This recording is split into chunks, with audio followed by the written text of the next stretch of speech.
This is my daughter's 2014 Jeep Compass.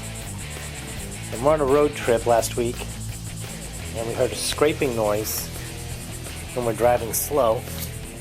We looked under the car, saw this pipe hanging on the ground. To help get some access down there, we took this air intake. A couple pins that go in here, pull those out, get that out of the way. Then right in this area right here, there's supposed to be a little cap. It's the fill tube for the CVT automatic transmission. And it broke off. And that's what's hanging out of the bottom of the car, is the broken tube. Alright, so this is the broken part that was laying on the floor of the car. So you see where it's scraped on the road for a while before we noticed it. We're more than 1,000 miles from home, and we're stopping at a gas station when we heard it clicking, some scraping noise. So it's got a little rust spot on it, but the rest of the tube looks good. It comes with this cap, and there's no dipstick in it. It's just a cap. You're not supposed to check the CVT transmission apparently. So I bought a new one. Looked it up on Rock Auto. It just came in yesterday. That's its part number. And that's the new part, which goes into the transmission. And it has a cap on the bottom of it. It has some windows cross-drilled into the sides. And it's got a screw on the bottom and a screw on the top, so apparently it's got two bolts holding it on. If I line them up, it looks like it broke off right where this rubber clamp is. But it looks to be the same part. I took the intake tube off. That's just a flathead screw on a hose clamp, top and bottom. That's the intake to the intake manifold, throttle body. So I taped that up so I don't get any dirt in it. Had to undo this plug, which is right there, that black one there. I guess throttle position sensor or something. Because that was attached here. I couldn't get that connector off, one of those Christmas tree connectors. So I just pulled the plug out, and that way I don't have to undo anything else. And a radiator hose, just kind of zip tied it to the fuel rail.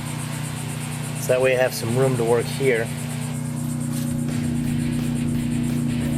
These seem to be Torx head bolts. There's one there. There's one. Let's see half of it. The little silver one down there. So let me work those out, and then I can pull the old tube off. These are the screws that came out of the transmission fill tube, and they are Torx head screws. And they are, if you can read that, that's a T30.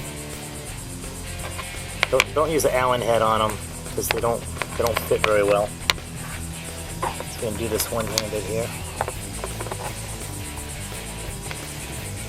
They fit really well. It fits tight, and the Allen head key will probably round out the screw. So the one of them I could use with a regular ratchet. That goes on there, and that was pretty easy. The other one was really tight. I ended up using a 1/4 inch box end. That fits on that. And that goes, you can't really hardly see it with this, but I can't see it. But I can't video it, but it's really tight. I didn't have enough room for the ratchet, so I ended up having to do this, and that'll turn it, and once you break it loose, it comes out. It's your only finger. It's a little tight, but it comes out with your hands. It's pretty easy. So I got a toothbrush. I'm going to reach down there and brush all the dirt off from around the tube before I lift the tube out, and then put the new one in. So I got this thing out of the car. It's got the little windows on the bottom and the cap underneath it, just like the new one. And I had put this, I got a rubber plug and some tape to block that hole. I didn't want dirt to get in it until I could get a chance to fix it. I had to drive a couple thousand miles like that. So I line them up side by side. That'll go in about there. And they're the same part. Same length. Same windows on the bottom. Same mount on the bottom. This one in the original part was welded. This one will move. It's on a rubber mount and will slide a little bit. So I can put that where I need it. Maybe that vibration dampening on that rubber will keep it from breaking again. But this one had a hard mounting attachment and welding. Maybe over the last 100,000 miles, the top of that post just kind of vibrated and metal fatigued it. So let me throw this thing in the car. Alright, that's the hole we're aiming for, the top of the transaxle.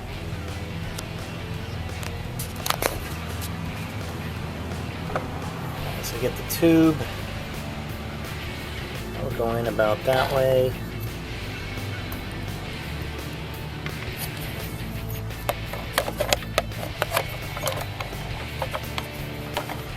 Let's see.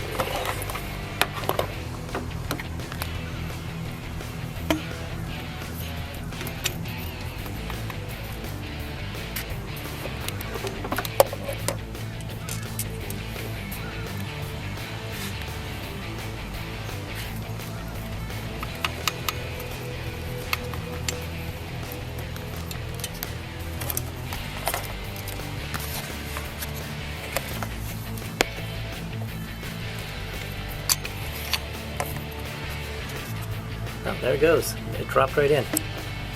Let's get the right angle on it. Down it went. Right, let me get the screws back on it, and then